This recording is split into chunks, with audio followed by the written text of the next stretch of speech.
दिखाई दिया, ढूंढते रहे, महीनों तलाश किया और उसके बाद सेनेवर को ढेर किया।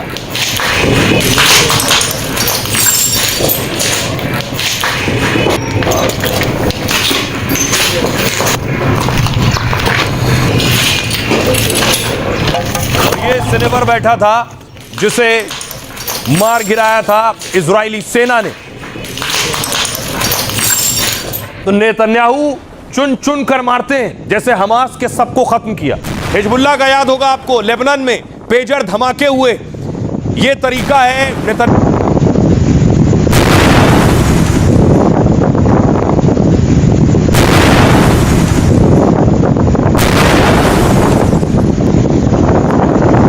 लेंगे।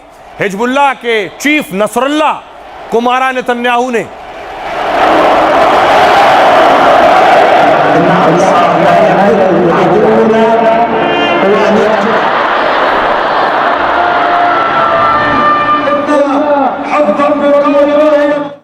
इसी तरह आपको याद होगा हानिया को मारा था, जो हमास का चीफ था। यह हानिया का जनाजा था, जिसके बाद ईरान के साथ और ज्यादा हालात गंभीर हो गए थे।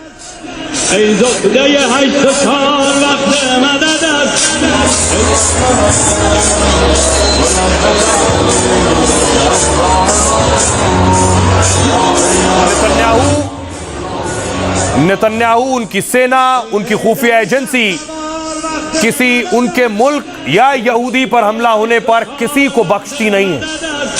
मूल नाश समूल सफाया कर कर ही दम लेती हैं। और इस हमले के बाद भी मुसाद और नेतन्याहू इसी तैयारी में।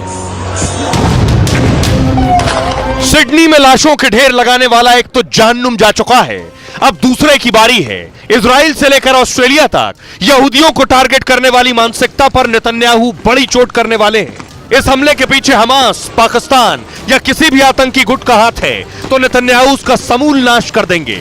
You can run, you can hide, but in the end, Israel will get you.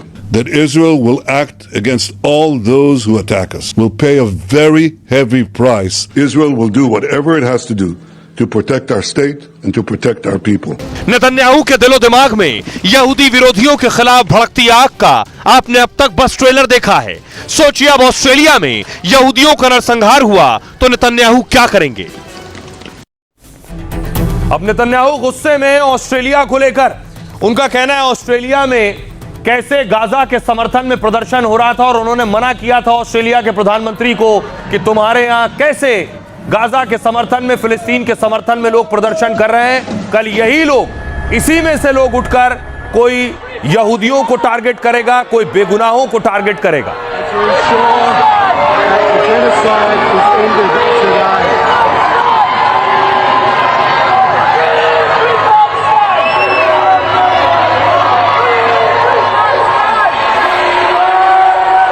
Netanyahu इसको लेकर गुस्से में है। ये तस्वीरें मैं आपको दिखा रहा हूं। सिडनी में फिलिस्तीन समर्थन में प्रोटेस्ट और प्रदर्शन हो रहा था। नेतन्याहू ने उस वक्त आगाह किया था कि तुम्हारे देश में भी इस तरह की चीजें सर उठाएंगी। और इस हमले के बाद नेतन्याहू का गुस्सा नजर आया ऑस्ट्रेलिया पर और उनके पीएम पर। क्या सिडनी ने अटैक से भड़के नेतन्याहू ने ऑस्ट्रेलियाई सरकार को घेरा है। कहा मैंने 4 महीने पहले पीएम एल्बनीज को एक चिट्ठी लिखी थी, उन्हें आगाह किया था कि अपनी देश की मांग यहूदी नाम देती है और नफरत को बढ़ावा देती है। इतना ही नहीं, ऑस्ट्रेलियाई पीएम को फटकारते हुए नेतन्याहू ने कहा यहूदी विरोध एक कैंसर है। पीएम को फटकारते हुए नेतन्याहू ने कहा यहूदी विरोध एक कैंसर है जो नेताओं के चुप रहने से फैलता है। यह तभी कम हो सकता है जब कोई नेता एक्शन लेता है। आप कमजोरी को एक्शन और शांति को पक्के इरादे से बदलें, लेकिन आपने कमजोरी नहीं छोड़ी और तुष्टीकरण बढ़ा दिया है। आपकी सरकार ने यहूदी विरोध को रोकने के लिए कुछ नहीं किया। आपने अपने देश में बढ़ रहे इस कैंसर को रोकने के लिए कुछ नहीं किया। आपने कोई एक्शन नहीं लिया और इस बीमारी को फैलने दिया है। इसका नतीजा यह हुआ कि आज हमने यहूदियों पर भयानक हमले देखे हैं, लेकिन आप एक्शन नहीं ले रहे।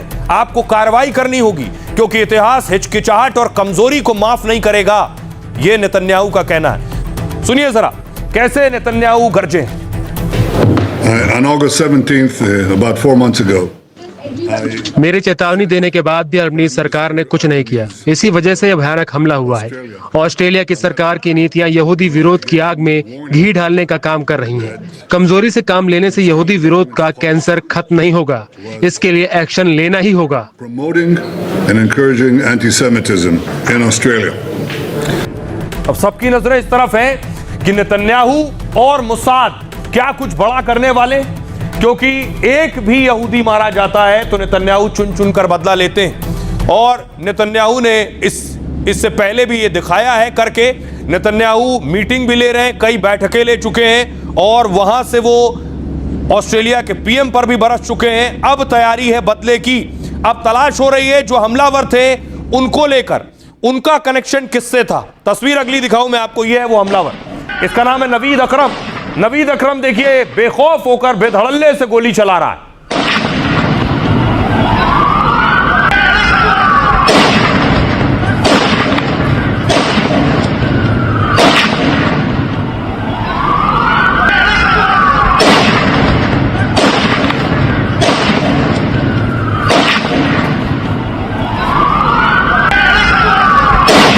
लेकिन गोली चलाने वाला नवीद अकेले नहीं था।